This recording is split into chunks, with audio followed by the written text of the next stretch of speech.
हमेशा जिसमें equality sign आता है वो H0 में जाता है और जिसमें इक्वल साइन नहीं होता वो H1 में जाता है। सो हम यहाँ पे H0 जिसमें इक्वल साइन है और जिसमें इक्वल साइन नहीं है वो H1 में जाएगा।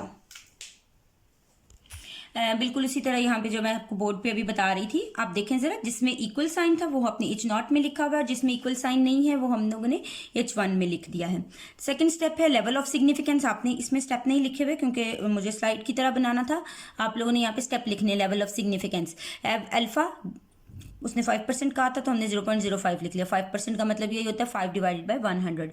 स्टेप 3 यानी test statistic t is equals to x bar minus mu over divide by s over square root of n।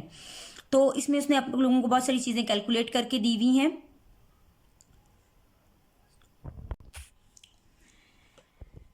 तो यहाँ पे आप लोगों को जो सैंपल का मीन था वो ये देखें, यहाँ पे 12,500 गिवन था और सैंपल का स्टैंडर्ड डेविएशन, क्योंकि ये स्टैंडर्ड डेविएशन था तो मैंने इसे एस लिखा है। अगर वो वेरिएंस लिखता तो मैं इसे एस स्क्वायर लिखती और फिर इसको स्क्वायर रूट करके हम स्टैंडर्ड डेविएशन के तौर पे यूज़ करते।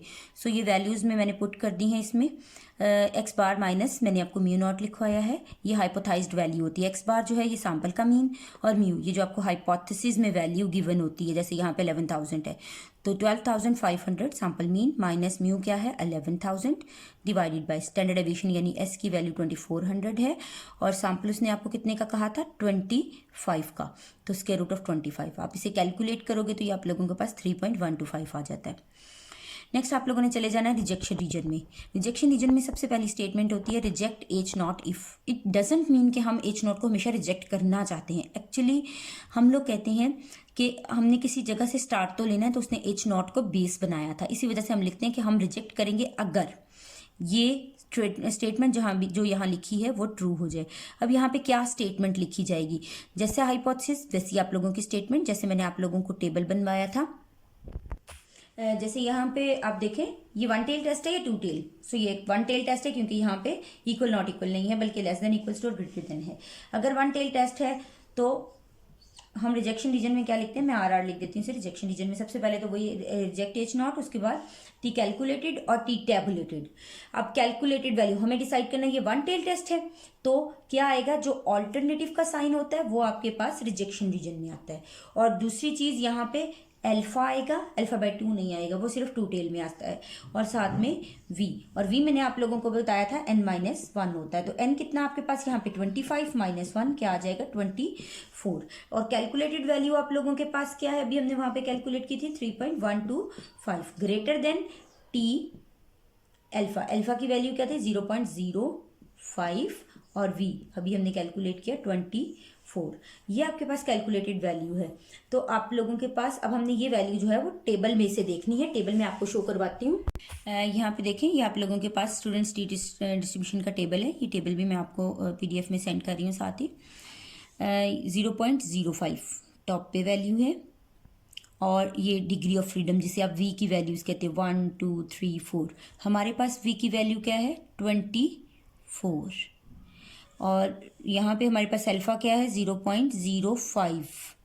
ठीक है, तो आप 0.05 को किस में देखेंगे 24 में। ये देखें 0.05 को 24 में अगर आप देखोगे तो ये आ जाएगा 1.711 यानी आपने 0.05 को 24 में देखा। ये देखें ये कैलकुलेटेड वैल्यू थी और ये वैल्यू जो भी मैंने आपको टेबल से देखना बताई है 1.7। हमेशा ये जो स्टेटमेंट लिखी होती है यहाँ पे और जो आप लोगों का H0 होता है, ये दोनों चीजें ऑपोजिट होती हैं। अगर ये लिखी हुई स्टेटमेंट ट्रू हो जाए तो आप H0 को रिजेक्ट कर दोगे, अगर ये लिखी हुई स्टेटमेंट ट्रू ना हो तो आप H0 को रिजेक्ट नहीं करोगे।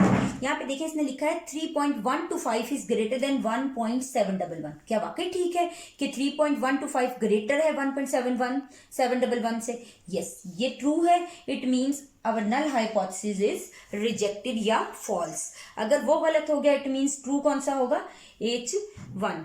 सो हमने अपना नल हाइपोथेसिस रिजेक्ट कर दिया, तो हम लिख सकते हैं reject our null hypothesis and may conclude that automobiles are driven more than 11,000 miles per year. ठीक है, तो यानी उसका क्लेम जो है वो ट्रू हो गया है। भी आपकी स्लाइड में जो है वहां पे भी इसी तरह से उसने किया क्या है कि ये कंक्लूजन उसने लिखा है, ये वही चीज़ें हैं जो मैं बोर्ड पे आप लोगों को बता रही थी। उसने क्या किया, since calculated value of T fall in the rejection region, यानी ये स्टेटमेंट ट्रू हो गई। Therefore we reject our null hypothesis यानी H not and may conclude that this automobile driven on the average more than 11,000 miles, because ये गलत हुआ था और ये करेक्ट हुआ था, ये दोनों अपोजिट होती हैं। अगर ये गलत हो गया है तो ये ठीक हो जाएगा, ठीक है। तो ये आप लोगों के पास नेक्स्ट आप लोगों के पास क्वेश्चन है, एक और क्वेश्चन यहाँ पे सॉल्व किए हुए, दो तरह के सवाल थे। दूसरा वाला जो पहले में हर चीज आप लोगों को कैलकुलेट करके दी हुई थी स्लाइड में, लेकिन जो दूसरी स्लाइड है इसमें आप लोगों को कोई भी चीज कैलकुलेट करके नहीं दी हुई। उसने क्या कहा, 10 plants are chosen from a normal population and heights are found to be in inches. उसने 10 प्लांट्स का डाटा आपको दे दिया, पहले की 63 इंचेस, दूसरे की 63 इंचेस, थर्ड की 66 इंचेस एंड इसी तरह 10 की 10 प्लांट्स की हाइट दे दी। पहले उसने आपको सैंपल डाटा नहीं दिया था, बल्कि उनको एवरेज करके और स्टैंडर्ड डेविएशन कैलकुलेट करके दे दिए थे। अब उसने कहा कि नहीं, ये आपको डाटा दे दिया है, test the hypothesis that the mean height of plant in the population is 66 inches. अब वो आपको क्या टेस्ट करने को कह रहा है कि एवरेज हाइट जो है प्लांट की वो 66 इंचेस है, या तो वो 66 इंचेस होगी या 66 इंचेस नहीं होगी। तो म्यू इक्वल टू 66 और mu is not equal to 66 inches. तो इक्वल साइन जो है आप लोगों के पास वो हमेशा नल हाइपोथेसिस में आएगा और दूसरा जो है वो अल्टरनेटिव में चला जाएगा। लेवल ऑफ सिग्निफिकेंस इस क्वेश्चन में गिवन नहीं है, तो उसने आपको 5% आपने रख लिया है। टेस्ट स्टैटिस्टिक फॉर्मूला लिखा है हमने। अब यहाँ पे देखें, इसमें कोई भी चीज कैलकुलेट नहीं की हुई, आपने इसका मीन खुद कैलकुलेट करना है। Sum of all observations divided by the number of observations, यानी आप लोग क्या करोगे, ये सारी ऑब्जर्वेशंस को सम करोगे, 63, 66, 67, 68, 69, 70, 70, 71 एंड 71, इन 10 ऑब्जर्वेशंस को ऐड करोगे और 10 पे आप लोग इसे डिवाइड कर दोगे, तो ये आप लोगों के पास 67.8 आ जाएगा। और इसी तरह आपने स्टैंडर्ड डेविएशन कैलकुलेट करना है। स्टैंडर्ड डेविएशन का फॉर्मूला आप लोगों को पता है, sum of x minus x बार का स्क्वायर डिवाइडेड बाय n-1, और इसका आप लोग स्क्वायर रूट ले लोगे। वही जो हमारे पास स्टैंडर्ड डेविएशन का फॉर्मूला होता है, उसी से आप लोग इसे कैलकुलेट करोगे। ये देखिए, मैंने इसको थोड़ा सा स्केच भी आप लोगों के लिए कर दिया है कि ये 10 वैल्यूज आपने इस तरह से लिखनी है, इनको सम करोगे तो ये आएगा 678। कैलकुलेशंस आप लोगों ने जरूर चेक कर लेनी है। तो एक्स बार का फॉर्मूला क्या होता है, sum of x over N, तो 678 डिवाइडेड बाई 10 और इक्वल टू 67.8, ये आप लोगों के पास मीन आ जाएगा। फिर आप लोगों ने वेरिएंस स्टैंडर्ड डेविएशन कैलकुलेट करना है, sum of x minus x बार का स्क्वायर ओवर n-1। अब इस चीज को कैलकुलेट करने के लिए आप लोग क्या करोगे, एक्स माइनस एक्स बार, यानी हर एक्स की ऑब्जर्वेशन में से ये वाला मीन माइनस करते जाओगे, 63 माइनस 67.8 और इसी तरह सारा। उसके बाद इन सारी वैल्यूज को आप स्क्वायर करोगे, स्क्वायर करने से नेगेटिव वैल्यूज भी पॉजिटिव हो जाएंगी। इसको सम करोगे, न्यूमिनेटर में ये पुट करोगे और डिनोमिनेटर में n-1 यानी 10-1, और जो आंसर आएगा उसका आप स्क्वायर रूट कर लोगे, तो वो आप लोगों के पास आ जाएगा 3.01। तो ये देखें, ये आप लोगों ने इस फॉर्मूला में जो कैलकुलेशन की है वो पुट की, तो आंसर आप लोगों के पास क्या आया, 1.89। Similarly reject H not if 1 tail test है, 2 टेल टेस्ट है, तो कैलकुलेटेड वैल्यू के साथ मॉडुलस वैल्यू यानी एब्सोल्यूट वैल्यू आ जाएगी, यानी अगर नेगेटिव भी होगा तो आप इसे पॉजिटिव लिखोगे। चूंकि ये नेगेटिव नहीं थी, ऑलरेडी पॉजिटिव थी, तो हमने 1.89 ही लिख दिया। अगर यहाँ माइनस 1.89 होता फिर भी हम यहाँ पे प्लस में लिखते, क्योंकि यहाँ पे एब्सोल्यूट वैल्यू। दूसरा हमने यहाँ पे अल्फा बाई 2 यानी टी अल्फा बाई 2, यानी अब यहाँ पे 2 टेल टेस्ट था तो अल्फा बाई 2 आएगा। तो अल्फा क्या था, 0.05, से 2 पे डिवाइड करें तो क्या आता है, 0.025। और v क्या था आप लोगों के पास, n-1, तो n कितना था, 10, 10-1 आप लोगों के पास 9 आ गया। आप इसको टेबल में देखोगे तो ये आप लोगों के पास 2.262 आ जाएगा।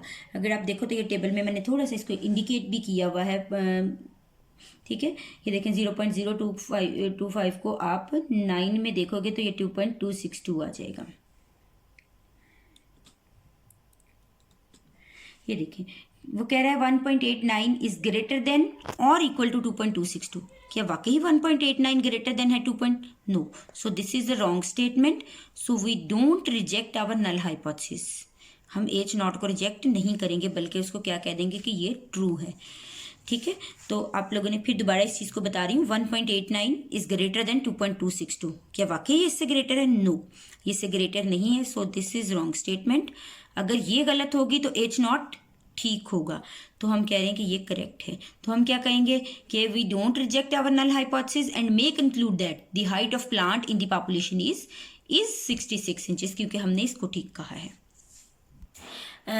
तो ये चीज़ें, 2 क्वेश्चंस मैंने आप लोगों को करवा दिए हैं, कुछ क्वेश्चंस मैं आप लोगों को करने के लिए भी दूंगी, आप उनको करें। उसमें जहाँ कहीं प्रॉब्लम आएगी वो फिर मैं आप लोगों के साथ डिस्कस कर दूंगी।